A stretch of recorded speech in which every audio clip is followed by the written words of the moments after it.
Hey there, I need to give you a major disclaimer. This game contains some incredibly uncomfortable themes. I've spoken to Hitlock about this, and they have confirmed that the main character is a lobotomized adult. However, there is a lot of infantilization involved, which adds to the creepiness factor of this game. And, these scenes may trigger folks who have experienced CSA, so I'm warning you right now that this game might not be for you. While I believe that this game handled these themes well without being exploitative, it's still incredibly uncomfortable to read. And even I was feeling really icked out getting through this. So this is my final warning. I hope you enjoyed this video and hope you stay safe. The morning light wakes you up. Oh, my eyes.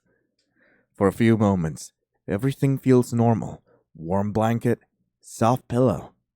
Then you realize you don't know where you are. As you sit up slowly, you gaze around the room, feeling disoriented. You see a cabinet, some plushies, toys.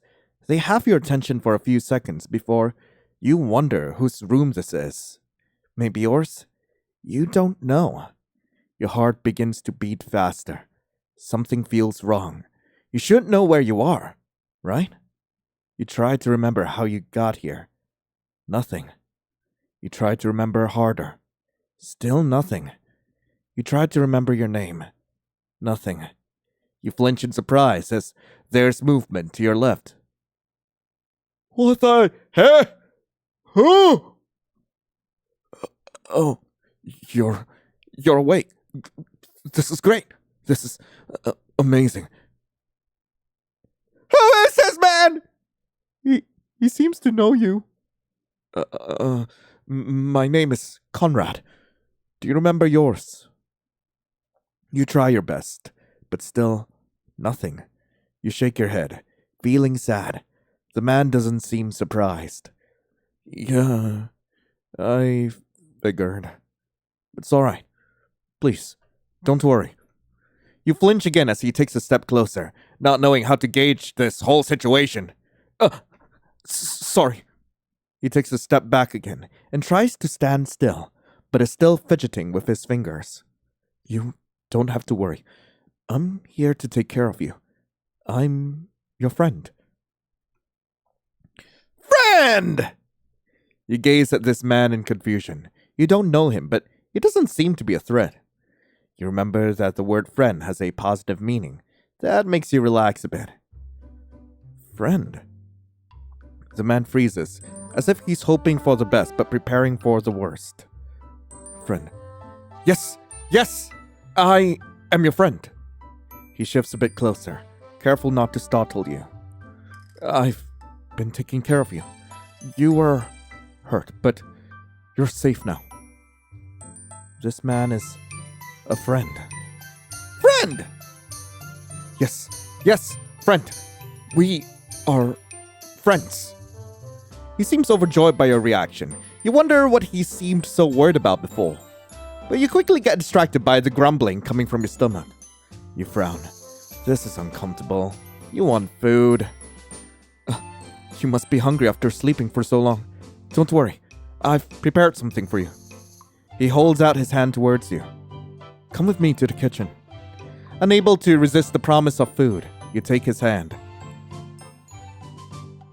He guides you out of the bedroom and into a small but comfortable-looking kitchen. You like the colors and the colorful tableware. I made your favorite.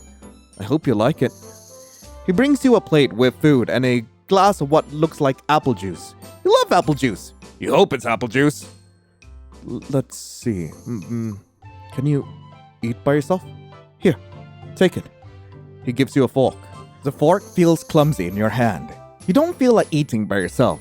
You let it fall to the table and pout. All right. I'll help you. He spoons up a small bite and brings it to your mouth. Open up. You open your mouth and let him feed you. The food is delicious. It's making you kick your feet in excitement. As you eat the food, you notice his gaze. It's intense, as if he's analyzing every little movement and gesture you're making. Good. You're doing so good. Just let me take care of everything. You don't have to think about anything anymore. He must care about you a lot. I'm totally not getting red flags from just how bad the infantication is. Infantication? Infantification? What's it called when someone's babying you? What the? After a few more spoons, you're full and refuse to eat anymore. Had enough. All right then. Don't forget to drink your apple juice. You knew it! It was apple juice! You're so happy. I'm so uncomfortable. What the hell? He brings the glass to your lips, watching, analyzing as you drink. Are you really that interesting, you wonder? You gaze around, looking for something to catch your interest now that you're not hungry anymore. You want to play something? You nod eagerly. Come on, follow me. Just a little. He slowly walks over to the room next to the kitchen. You get up and follow him. He seems happy about it, almost emotional, as you follow behind. I'm so glad you trust me. You immediately notice the couch. It looks perfect for... Without thinking, you run over to it and start jumping up and down, giggling. I'm scared. I'm really scared because I bought the not safe for work version of this, and I do not like the way the main character is acting. I really do not. Yay! Oh, careful, please. He rushes over to you and makes sure you don't fall over, but can't help let out a startled laugh. Don't fall over now. You are so full of energy. That makes me happy. So happy. As you jump around, he stays close enough to steady you if you stumble, but far enough to let you play. You like it here, he says observingly, a content sigh escaping him. I rearranged the furniture so you'd have more space and wouldn't bump into the coffee table so easily. As you gaze at the cushions, you get an idea. Picking them up one by one, you start building a small fort. It doesn't really work out though. You're sad. Let me help you with that. He disappears for a minute and comes back with some more cushions and a blanket. Yay! Knowing he'll help you build a proper fort makes you excited. You spend some time building the bestest, biggest, most awesomest fort of all time. Your friend tucks the blanket into place, sealing the entrance into a warm, cozy cave. I think we're done. As soon as he finishes talking to you, you crawl into the fort, or cave, whatever it is. It's the bestest and most awesomest one. You're so fast. Isn't it dark? Let me get a light. You hear some rustling before he appears in front of you on all fours, crawling into the cave with a small light. This is kind of cute, but also it is so unnerving. The space is small and warm. Your knees almost touch. You like it. You feel safe. The light looks so cute. You can't help but stare at it. You like it. I knew you would. I saw you. I had at the store once. Well, before the incident. Anyway, I have something else for you too. Your friend gets out a book. There's pretty looking art on the cover, featuring two animals, a bunny and a wolf. You love bunnies. This must be a good story then. I used to read this a lot as a kid, but even now as an adult, I still resonate with it deeply. It's about finding your way home. I thought maybe you'd like it the same way I do. His green eyes seems to search yours as he glances up from the book. Can I read it to you? You nod and get comfortable, watching the book as he opens up the first page. In a vast, quiet forest, there once lived a wolf. The wolf was lonely. He didn't know how to hunt, how to be a proper wolf. So he looked smaller and weaker than the rest of the pack. The pack didn't like spending time with the wolf. He just slowed them down. So the wolf was lonely, wandering the forest by himself. Then, one morning, as the sun shined golden stripes through the leaves, the wolf spotted a bunny sitting all alone by a fallen log. The bunny seemed to sniff and look around nervously. What a lucky day! A bunny, all alone and distracted, thought the wolf. If I hunt it down, my pack might respect me again. But something about the bunny made him pause. Something about the bunny seemed familiar to the wolf. Why are you alone? Asked the wolf gently, careful not to frighten it. I'm looking for home, said the bunny, but I think I've lost it.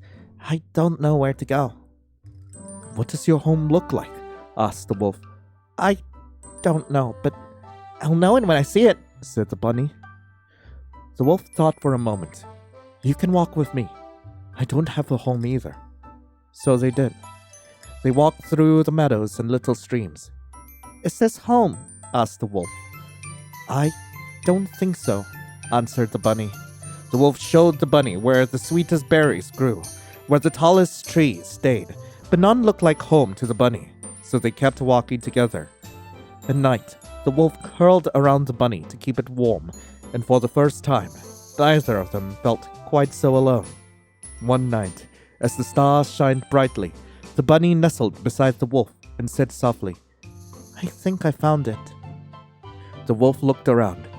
You found home. What gave it away? The trees? The grass? The stars? The bunny just shook its head. Home isn't the trees or the grass or the stars. It's you. You take care of me. You're what makes it home. The wolf's chest felt warm in a way he had never known before. He lowered his head beside the bunny and closed his eyes. And in the quiet forest, under a sky full of stars, a lonely wolf and a searching bunny finally found what they were looking for. Sorry, this story always makes me a bit emotional. How embarrassing.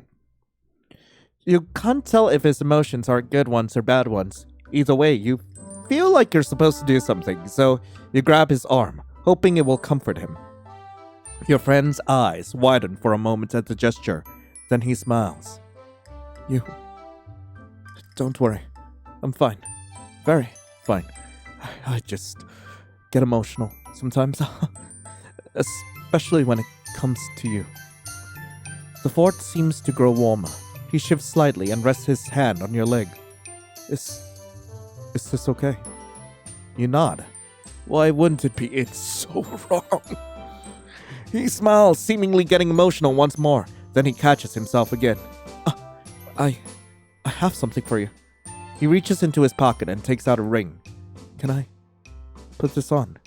You nod. He grins and happily takes your hand in his, putting on the ring onto your ring finger. This ring is made to be identical to the one I have on. It's very special to me, so I made you one too. You eye the ring on your finger curiously. It seems to fit perfectly. I made it so it would fit your small hand. I'm glad it does. It's a friendship ring. Friendship ring. You try out the words, not fully understanding, but realizing it's supposed to connect you two in a way. You like it. It used to be something different. Something my grandma gave me when I was little. I liked visiting her place when the world felt too loud, too cruel. Her place felt calm, safe. So I turned it into 2 rings. One for me and one for you. No one else has ever touched it besides me. Do you like it? You stare at the ring on your finger. Having it doesn't really change anything for you, but it does seem to change things for your friend, so you nod and smile, wanting to reassure him. Yeah, it's pretty. Your friend's shoulder slumped with relief, and a breath escapes him. Great. That's great. His voice is warm with affection. I knew you'd like it. It fits you. Like it was always meant to be yours. You yawn, unable to hold it back. Oh, you must be tired. Maybe we should come out now. It's getting stuffy in here. The both of you crawl out of the fort. But first, you should get a bath. Come on, let's go. He walks over to a room you haven't been in before. You follow him. Once you're in the bathroom, you notice you have to go. With clumsy hands, you slide down your panties and shorts and sit down on the toilet bowl. Your friend's eyes widen again for a moment. He seems embarrassed, but quickly schools his expression. Of course, do what you have to do. His eyes dart around as you relieve yourself. Once you're done, you want to get up again. Wait. You have to clean yourself up. Can you, do it by yourself? You stare at him for a moment before understanding. You take some toilet paper and clean yourself up, at least to the best of your abilities. Alright, good. Well, it's time for your bath now. He starts filling up the bathtub with water. Arms up. You hold up your arms as he takes off your shirt. His eyes dart around nervously as he does so. You wonder why. Alright, is the water okay? Not too hot? You touch the water. It seems perfect. You immediately climb into the bathtub, splashing some water onto your friend on accident. He takes the soap and lathers up some of it onto his hands. Try and hold still while I clean you. Yeah? You try, but the water is too inviting. As he cleans you, you can't help but play and splash water around. You... I'm glad you're having fun. Glad you're happy. I used to dream about this. Having someone to take care of. Someone who needs me. And who wants to need me. His fingers play with your hair. I know I'm not normal, but you don't care about that. I know I scared you before, but I'll be better. I'll be the best friend you've ever had. I'll read to you every night, make your favorite food as often as possible, and build you a fort even bigger than this one. He cuts himself off, his throat seeming tight. I'll never let you go. Not ever. I'll always be there for you. I promise. You feel a snug and comfortable feeling in your chest. You believe him. He is your friend after all, and up till now, he's done nothing to prove otherwise. Let's get you out of the water and into your pajamas. Yeah? He helps you out of the tub and guides you in putting on your clothes. You yawn. This day has been fun, but exhausting. Let's get you to bed. He lifts you up with ease and carries you back to the room you woke up in. The bedroom looks so cozy and inviting now that you're tired. Your friend lays you down like you're made of glass. The soft mattress presses against your back. He sits on the edge of the bed and watches you with a soft smile. Do you need anything? Water? Another blanket? I can also get you a stuffed animal. Oh, Plushie, grab at his arm. Plushie! But his arm! The plushies are always good! Plushie! You yell happily. You want to hold and cuddle something while you sleep. Alright. I'll get you a very special one. At least, she's special to me. Your friend disappears into a walk-in closet and comes out with a plush bunny. Here, I just used to call her Bunny, but once I met you, I started calling her by your name. A bit embarrassing, I know. But you can call her whatever you want, of course. As soon as you get your hands on the bunny, you hug her tightly. She's so soft and perfect to cuddle. She doesn't just let anyone hold her. Usually she growls at strangers. Okay, she doesn't really growl, but she glares. I swear, she does. When I was little, I used to tell her all my secrets about how I didn't fit in as a kid, about how everyone called me weird or... well... there were some other not so nice words. You pout. How mean! You're not weird. Talking is hard, but you want him to know how you feel. For a moment, he just stares at you with glossy eyes, as if you've spoken a different language he's never heard before. Sorry, I didn't expect that. You mean that? You nod eagerly. Why would people call him weird? All he does is take care of you and ramble about things you don't understand at times. I'll keep you safe. I'll make sure the people who don't understand, stay far, far away. You'll never have to be scared again. I'll make sure of it. His hand finds yours, fingers interlacing with a desperate strength. You play with his hand, noticing how rough and discolored his knuckles are compared to the rest. Your friend's breath catches and he chuckles. You have tiny hands, so soft. Not like mine. They're all rough from fixing things. I used to fix everything, or at least I tried to. Sometimes it worked, sometimes it didn't. Sometimes I ended up making things worse. But you know what I did fix? Us. You.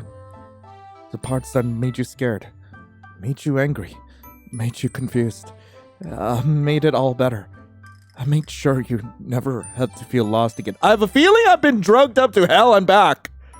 I'm so glad I'm allowed to take care of you now. You struggle to understand as he speaks, but you get the gist of it. Things were bad before, the things you've forgotten. And things are good now, thanks to him. You feel grateful and happy to be under his care and don't feel the need to remember what was before. You only care about the present because the present feels safe and warm. But all this thinking is making you want to sleep even more. The final yawn escapes you and you make yourself comfortable in bed.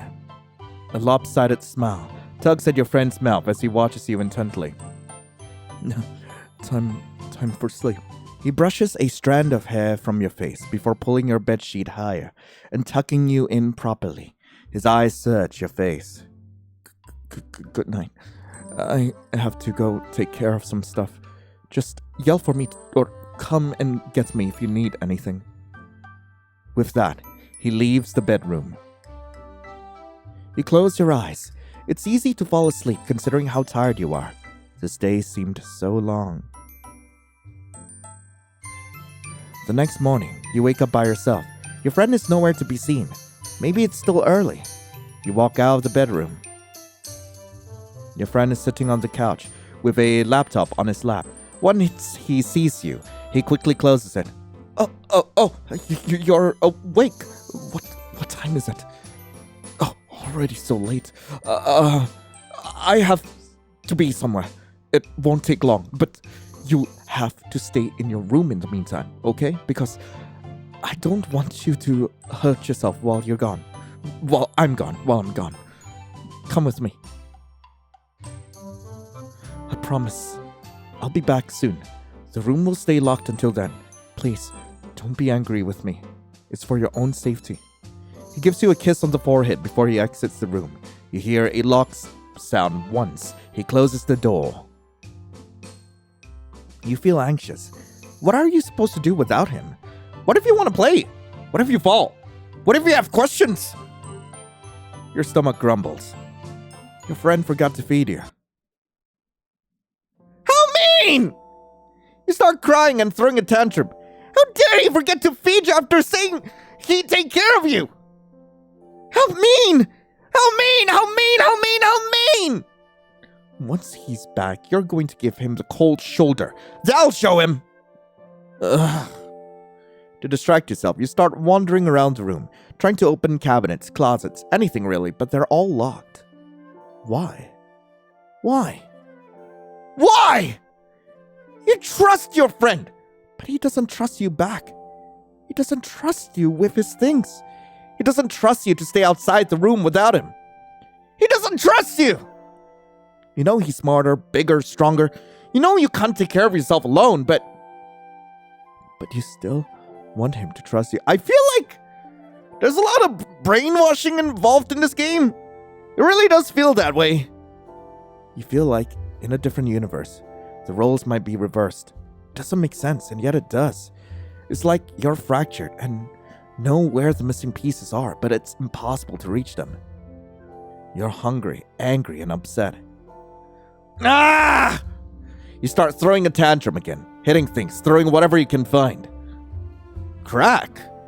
You stop in your tracks, freezing on the spot. You broke something. Oh no. Oh no.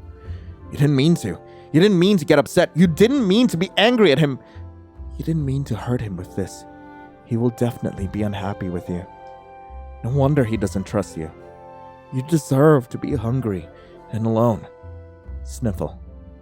Through the tears, you could see that you broke one of the cupboards. The front board is crooked now. Trying to suppress more tears, you blink the curtain once away, trying to see if you can fix it. The board falls off completely. You made it worse, and now the things he tried hiding from you are in full view. Things you aren't supposed to see. You are bad. So bad. I could be worse. I could be so much worse. You're bad already. He's going to hate you anyway. You might as well look. The guilt is suppressed as you approach the pried open cupboard. It's a bunch of papers, all with the same thing. It's hard to read. You can barely make out the letters and numbers.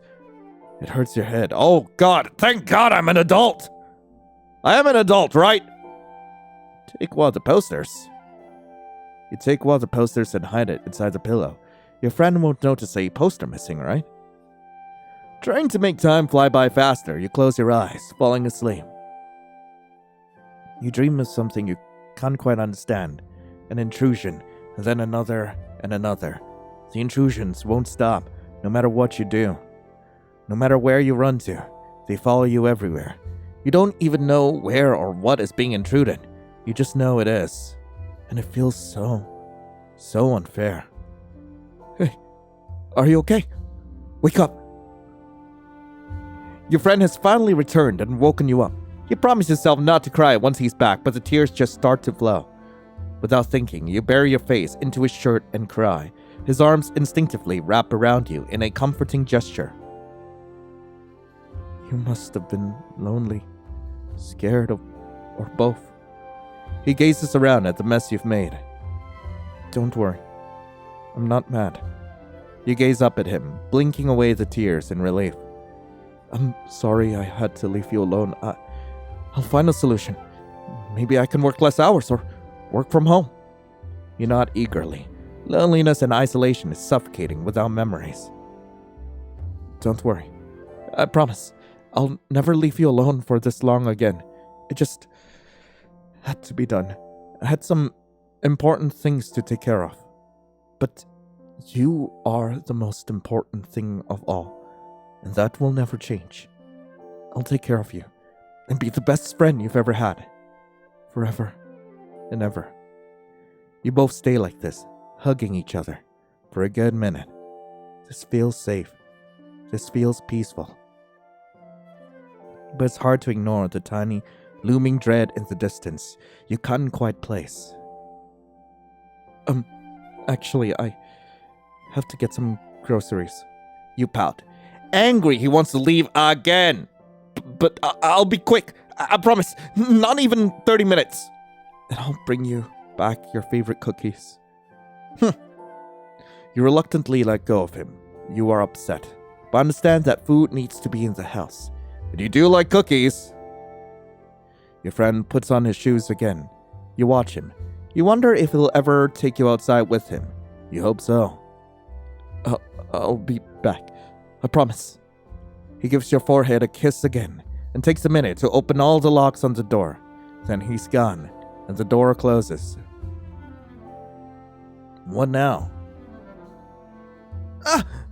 You remembered the poster you had. You excitedly run back to the bedroom. Now that your friend isn't here, you can inspect and analyze it all you want. You still feel a bit guilty, but curiosity won over by a mile. Curiosity and a certain gut feeling you can't quite place. You gaze at the numbers. It's hard to read the words, but numbers are less complicated. There's only 10 of them. Why are there random numbers on the poster? The only thing you can think of is a phone number. You are so curious. What if you're right and it really is a phone number? It will prove how smart you are. You wander around the house, looking for a telephone. You're glad your friend didn't lock you up inside the bedroom this time. He must have been shocked at how upset you got at it. And he must trust you a bit more now. A phone! With shaky fingers, You dial the numbers on the poster in order. What if you're right? What if someone picks up? Who's it gonna be? What should you say? You have no idea, but it's so exciting. Ring, ring, ring. Not even 2 seconds and somebody picks up. Hello? What's your emergency? You freeze. There's a person on the other side. Hello? Talking is hard for you, but you do your best regardless. Hello? Hello there. How can we help? Is everything okay? Yes. Want to play? The person seems to be talking to somebody else for a minute, seemingly amused. What would you want to play, little girl? Oh, fuck! Oh, fuck, I hate that! Oh, God, I fucking hate that! Holy shit, I hate that! I don't know. You think for a moment. There's nothing to really play over the phone. Come here. Alright, listen, this is the police. It was nice talking to you, but we need to spend our time more wisely, so... No!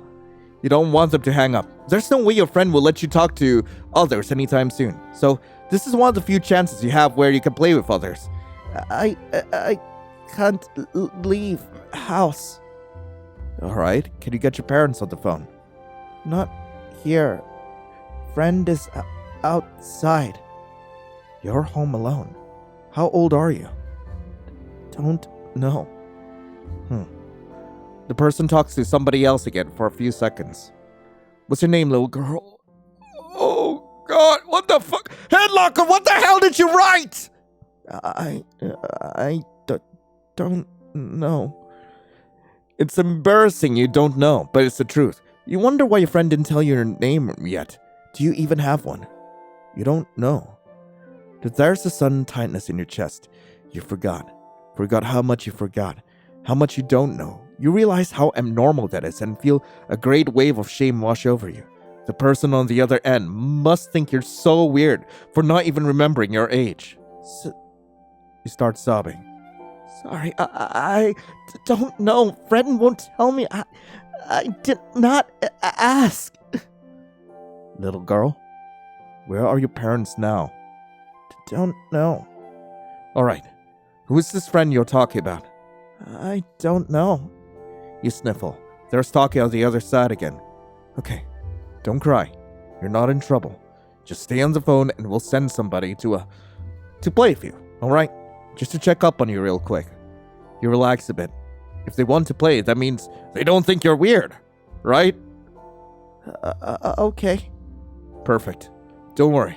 Somebody will be there with you any minute now, okay? Just stay on the phone. Clack. You instinctively hang up once you hear the locks on the door open. In a panic, you hide the poster inside a vase and run to sit on the couch. I'm back. You jump from the couch and hug your friend, trying to act nonchalant about what you just did. There's no way he wouldn't get upset at you if he found out. But he'll know what you did once the person arrives that is coming to play with you. You just hope he won't be too angry, but who knows? Maybe they'll get along great. No, you're so cute. I brought you cookies. Your face lights up. Cookies? Ring? Your friend freezes up as the doorbell rings. Who? Police here. Just a quick checkup. Could you please let us in? That face is scary. You have trouble interpreting it. But why? What? We saw you enter your house, sir. Please open the door. We want to have a quick talk with the little girl. They know you're here. Oh, God, I hate this! Oh. Sir, answer us. We know you're in there. Oh, God. Oh, God. This can't be happening. A big wave of guilt washes over you as you see your friend distressed. This isn't what you expected. You grab his arm in anxiety, but you don't have the guts to tell him you're the one who called them. He suddenly grabs you, hugging you tightly. I can't lose you. No. That's it. We're coming in. You can hear banging against the door. Are they trying to break it? Your friend's head snaps towards the sound, his body rigid with terror. Then he suddenly releases you and runs towards the cabinet that's locked. He smashes it open, not bothering to look for a key, not caring whether his hands bleed in the process. He takes out a shotgun. They can't have you. I won't let them! You're the one thing my entire broken world is built around! We're coming in! Broken wood and splinters fly as the men outside are about to break open the door. He seems scared, terrified even, until he points the shotgun at himself. I need you. I can't live without you. I love you. More than I should, more than I can take. He's no longer a scared man. There's tears running down his eyes. I'm sorry, I deserve this. This is karma. Karma for what I did to you. Of course it was too good to be true. I never deserved you in the first place. I just wanted you to need me, to take care of you. And you never looked my way, so I did something horrible to you. Something I can never undo. I love you. The deformed thing that was once your friend's head falls to the ground with a loud thud, blood splurting everywhere. Stuff that you know is supposed to be inside the head is now outside, rendering him unrecognizable. You are sick to your stomach. Ah! The scream that escapes your throat is so guttural and full of hurt. You feel like you're about to pass out. Everything is a blur. You panic. You hyperventilate so hard, your body hurts. You don't properly register people running into the house and talking to you, trying to soothe you. It's all a blur. When you're able to think somewhat rationally again, you notice you're sitting in a car. There's a woman and a man in the front, still talking to you. You don't answer. What did your friend mean? What horrible thing did he do to you? Why did he make himself disappear? Why did he break his promise of always taking care of you? It's so unfair. You wish you could understand, but you're incapable. You don't understand anything. You never do. At the same time, there's a small, tiny part of you that's hidden under all the grief and betrayal. A part that knows you can go outside now. You can talk to other people. Maybe you'll even make new friends. You feel disgusting to even entertain an idea like that. Friend. The two people in front look at you as you finally talk, then at each other. One of them shakes her head. No, that man, he was never your friend. Ending 2. Freedom. Okay, so apparently there's 3 endings in this game. The second ending which we could get, which I believe is ending 1, is if we ignore all the red flags and just be a good girl. You leave it be and crawl into bed. You feel awful. You want your friend to come back. You are all alone. Trying to make time fly by faster. You close your eyes, falling asleep. You dream of something you can't quite understand. An intrusion, and then another, and then another. The intrusions won't stop, no matter what you do. No matter where you run to, they follow you everywhere. You don't even know where or what is being intruded. You just know it is. And it feels so unfair. Hey, are you okay? Wake up. Your friend has finally returned and woken you up. You promise yourself not to cry once he's back, but the tears just start to flow. Okay, can I skip through? No, I can't. Without thinking, you bury your face into his shirt and cry. His arms instinctively wrap around you in a comforting gesture. I'm just gonna skip ahead until something is different. Don't worry. I promise. I will never leave you alone for this long again. It just had to be done. I had some important things to take care of. But you are the most important thing of all. And that will never change. I'll take care of you. And be the best friend you've ever had. Forever and ever. You both stay like this, hugging each other, for a good minute. This feels peaceful. This feels safe. And as long as you ignore the tiny looming dread in the distance you can't quite place, it almost seems perfect. Ending 3. Friends forever. Well, that was ending 1.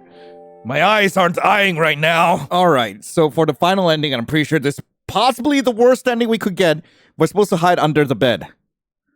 You quickly scramble to hide under the bed. You don't know this man. You don't know if he'll hurt you. Well, hey, it's okay. It's okay. You don't have to be scared. I'm not gonna hurt you. Come on out. It must be uncomfortable under there, right? I have some food for you. You must be hungry. The man cautiously reaches towards you with his hand. I bite. Once you bite into his hand, he yelps, a sharp, pained sound. He snatches his hand back instantly. His eyes are wide with shock and hurt. Ow! Ow! Oh! Okay. You didn't like that. No touching. I get it. He moves away from the bed a bit, but remains crouched, watching you cautiously. Still, you must be hungry. Stay right there. Don't move. He hurries out of the room and comes back with a plate of food and a glass of what looks like apple juice. You stare at the food from under the bed.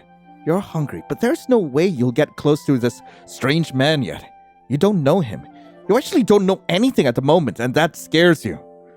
The man seems to sense your continued hostility and places the food a few inches away from the bed on the floor. Okay, I'll go over here. He walks over to stand next to the door, hands inside his pockets. He watches you, but seems to try and seem as non-threatening as possible. A few minutes pass, and he doesn't move from his spot. You are still hungry. Slowly, very slowly, you crawl out from under the bed, enough to reach the food placed on the floor.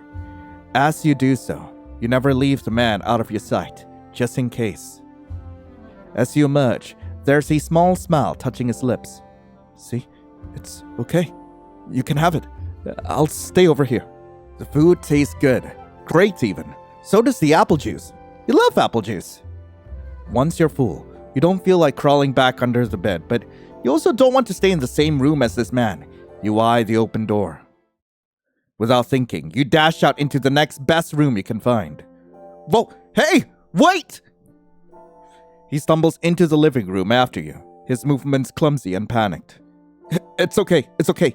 You can look around. Just be careful. His gaze darts around nervously, looking for anything that might be a danger to you. You try and wave at the people outside the window, but they don't see you despite looking your way. Not even banging against the window is doing anything. Hey, don't do that. It's no use. The glass is special. It's dark on the outside, and I made sure nobody can exit or enter this house without my help. There's nowhere to go anyway. It's just us here. I promise. It's safer inside. You get angry, growling at him. Outside! The man flinches. Hey now, no growling. I hear you. You're angry. You're scared. I get it. He turns on the TV. How about this? This TV gets pretty much all the channels. You can watch whatever you want. You're distracted for a second. The flashy lights and random noises pulls you in. Then you get angry again. Does he really think a moving screen is enough to replace the outside world? You punch at the TV, making it fall over. It hits the floor in a deafening sound in the small room. The screen shatters into 100 pieces. The man lets out a pitched, startled sound and jumps back, his hands flying to his head in a panic. Oh my god, it's a TV! He just stares at the broken mess on the floor, then at you. He looks overwhelmed and lets out a long, shaky breath. Alright, it's broken now.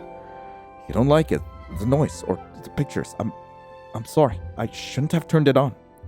His shoulders slump. He seems to be at a loss for words now. You are still upset. So upset. You don't know where you are. You don't know who this man is. You can't explore outside. You can't talk to other people. And it's all his fault. It's all his fault. You take the next best thing you can find and throw it at him. A lamp. The heavy ceramic base of the lamp slams into his shoulder with a loud thud. The man immediately flinches back and hits the wall, clutching his shoulder in pain. Ah! God! Why? Why would you? He looks like he's about to cry or get violent, or both, simply staring at you with an anguished expression. I'm trying to take care of you! Why won't you let me? Out! I want out! Your raw screams tear through the small living room, full of primal and frustrated rage. He flinches again, looking utterly terrified and defeated. Stop screaming!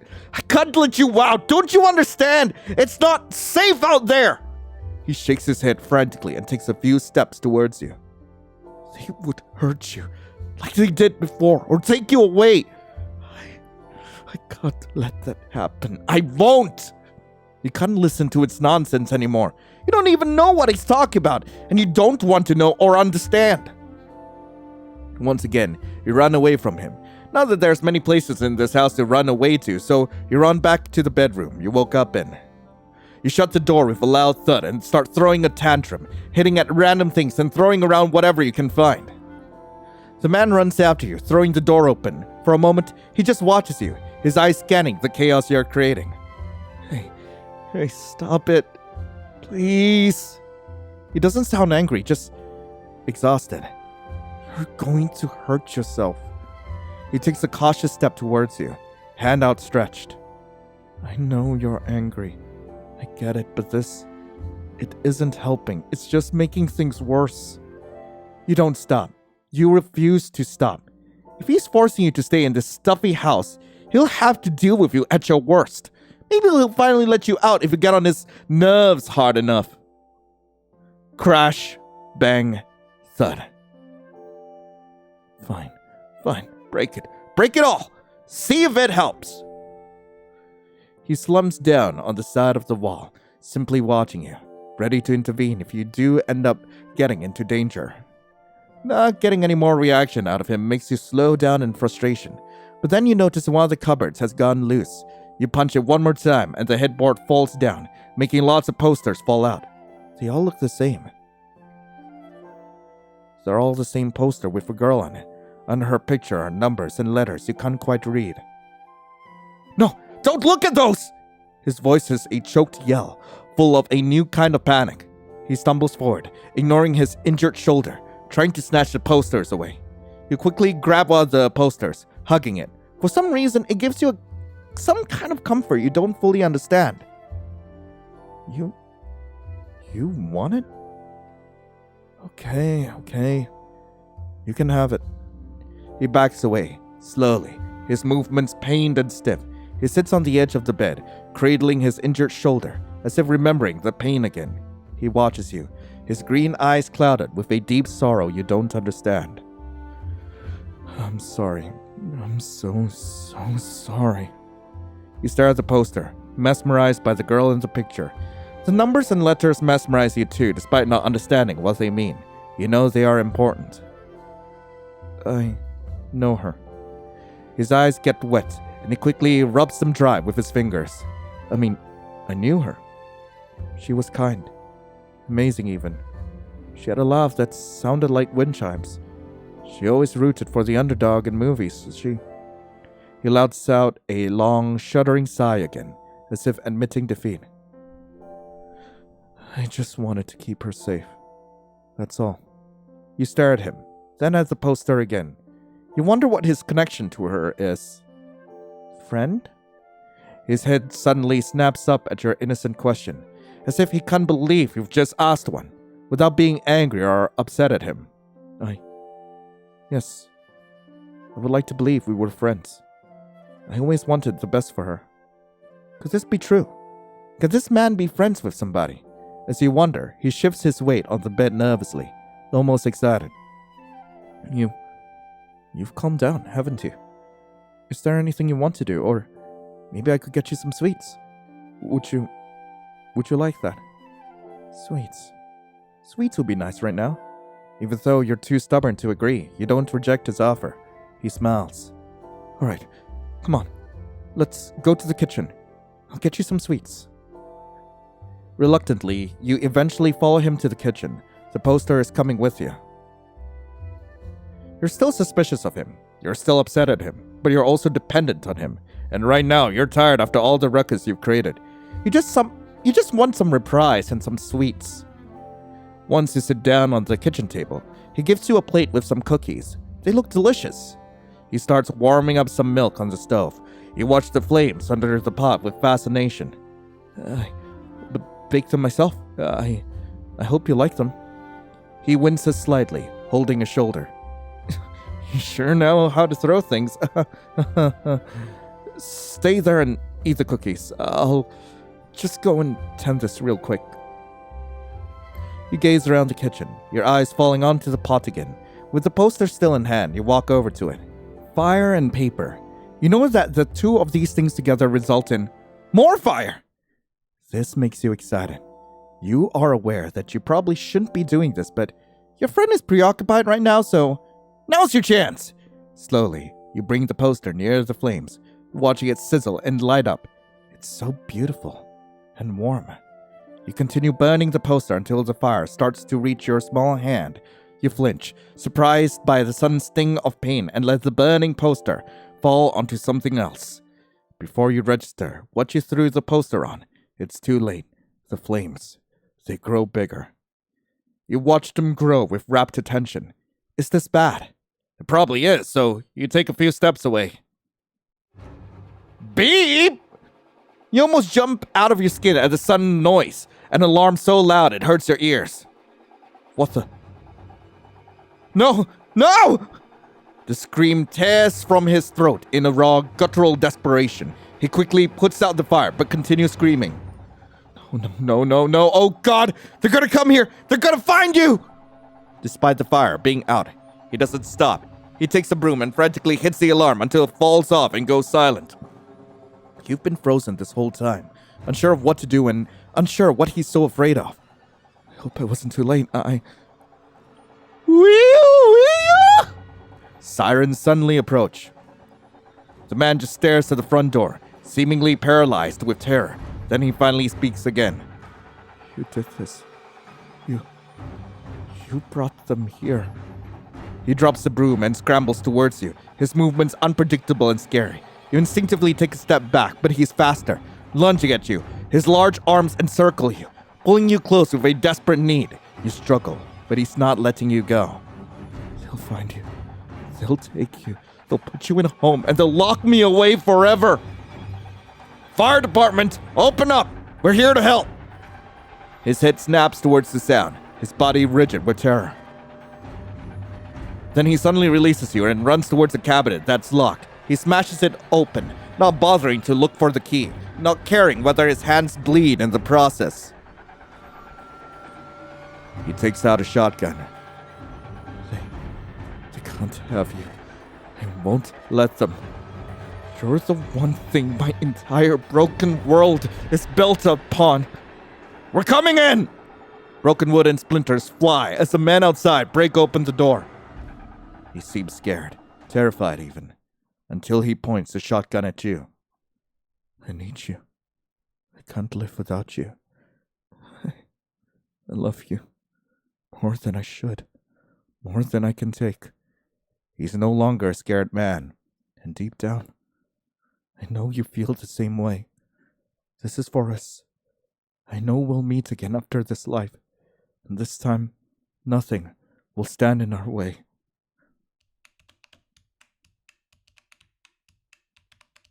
Ending 3. Bullet for my Valentine. So that was Happiness Fix. I really hope you guys enjoyed it. If you guys do want to play this for yourselves, link to the game will be in the description below. And oh my fucking god, that was uncomfortable to play. This was Headlocker's entry for the Dark Fiction Jam, and honestly, Headlocker did not disappoint. Headlocker did not disappoint. I was so uncomfortable, and like having it be revealed what exactly are the characters and what their relationship is with each other is just so freaking I felt so much ick playing through this, and god freaking damn it, I need more games that genuinely ick me out, and I'm so glad that Headlocker actually managed to put this out there despite not making it for the jam. But yeah, I do intend to go through some of the other entries from the Dark Fiction Jam once at a time, and if any in particular really stand out to me.